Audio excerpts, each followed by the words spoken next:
ఈ రోజుల్లో Surf, Tide, aerial లాంటి ఫ్యాన్సీ డిటర్జెంట్స్ మనకు అలవాటైపోయాయి. బట్ ఒక టైంలో ఇండియాలో ప్రతి ఇంట్లో ఒక ప్యాకెట్ ఉండేది.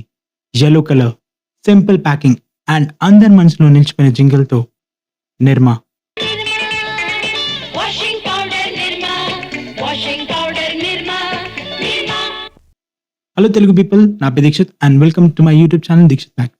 ఈరోజు మనం ఈ వీడియోలో నిర్మా ఎలా స్టార్ట్ అయింది, స్టార్ట్ చేసింది ఎవరు అండ్ నిర్మా అంత ఫేమస్ అవ్వడానికి కారణాలేంటో తెలుసుకుందాం. వీడియోని లాస్ట్ వరకు చూడండి and don't forget to like, share, subscribe to Dikshit facts. 1970s అప్పుడు టైంలో డిటర్జెంట్ ఓన్లీ అప్పర్ క్లాస్ వాళ్ళు మాత్రమే యూజ్ చేసేవారు.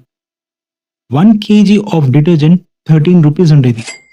ఇప్పుడు టైంలో 13 రూపీస్ని క్యాలిక్యులేట్ చేస్తే అది 400 నుంచి 450 వరకు ఉంటుంది.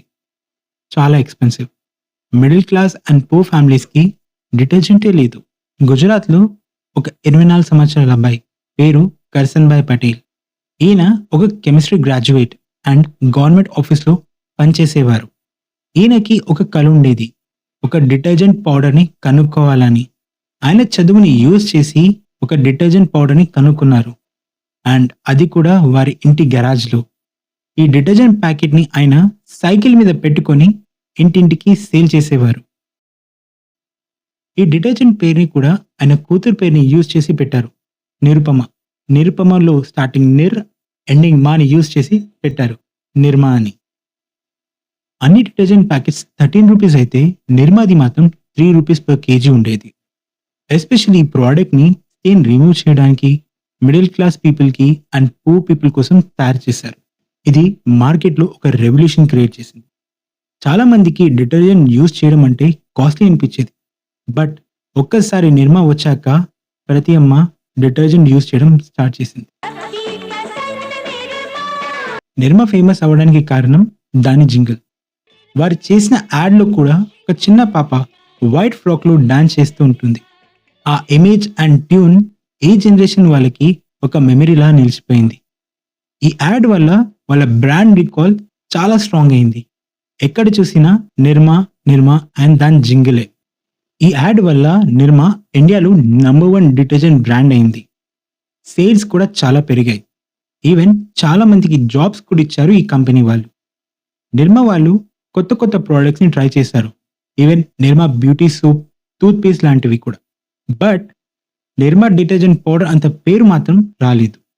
సౌందర్య సాబున్ నిర్మా, సౌందర్య సాబున్ నిర్మా. But every rise has a fall. In 1991, India opened its market for liberalization. Foreign companies అగ్రెసివ్గా ఇండియాలో ఎంట్రీ ఇచ్చాయి. ఎస్పెషలీ హిందుస్థాన్ యూనిలివర్, సర్ఫ్, రెన్ లాంటి కంపెనీస్ మాస్ మార్కెటింగ్తో ప్రమోట్ చేశారు. కొత్త టెక్నాలజీ, అడ్వాన్స్ క్లీనింగ్ ఫార్ములా, దీంతో వెస్టర్న్ కంపెనీస్ స్ట్రాంగ్ అయిపోయాయి. ఈ టైంలో నిర్మా ఇంకా ఓల్డ్ మెథడ్స్నే వాడేవారు. స్లోలీ అర్బన్లో ఉన్న కస్టమర్స్ సర్ఫ్, ఏరియా లాంటి బ్రాండ్స్కి షిఫ్ట్ అయ్యారు. చాలా మందికి నిర్మా పూర్ పీపుల్ కోసం తయారు చేసిన ప్రోడక్ట్ అని నమ్మారు. సో ఇలా మార్కెట్ షిఫ్ట్ అయింది. నిర్మా డిటర్జెంట్ పౌడర్లో కూడా చాలా ప్రాబ్లమ్స్ ఉండడం వల్ల పబ్లిక్ బ్రాండెడ్ డిటర్జెంట్ వైపు ఇంట్రెస్ట్ చూపడం స్టార్ట్ చేశారు. ఈవెన్ నిర్మా కంపెనీ ప్రీమియం ప్రోడక్ట్స్ ఇచ్చినా పబ్లిక్ మాత్రం దీన్ని లో క్వాలిటీ ప్రోడక్ట్ అని అనుకున్నారు.